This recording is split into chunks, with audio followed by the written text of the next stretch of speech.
วันเพ็ญและเห็นจันทร์เต็มดวงใจน้องนี่สุดห่วงสวงซ้ำซอกสุดหมุนมองแสงจันทร์ใสส่องเลี้ยวมองแล้วก็ใจหายมันหนาวมันร้อนเหมือนคนเป็นไข้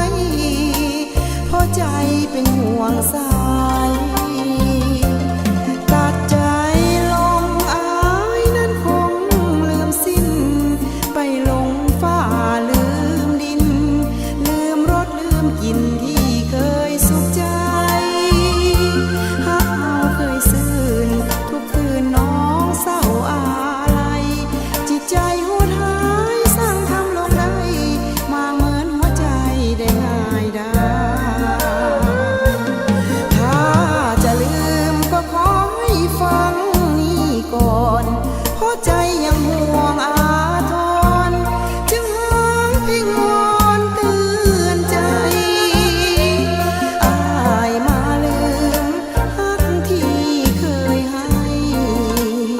อายตัดใจแน่แล้วหรือใดแก้วตาคืนวันเพ็ญและเห็นจันทร์กระจ่างคิดถึงผ้าแพงความหลัง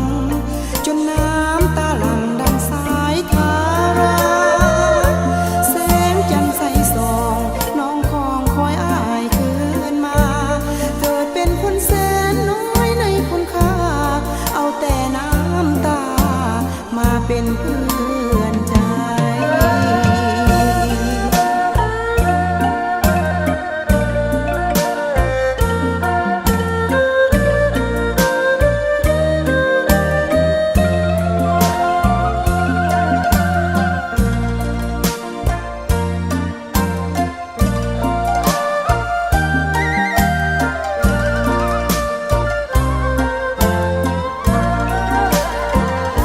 ถ้าจะลืมก็ขอให้ฟังนี่ก่อน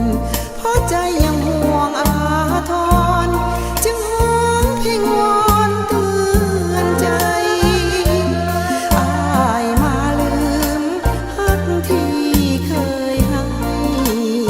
อายตัดใจแน่แล้วหรือใดแก้วตาคืนวันเพ็ญและเห็นจันทร์กระจ่างคิดถึงภาพแห่งความหลังจนน้ำตาหลั่งดังสายทาราแสงจันทร์ใสส่อง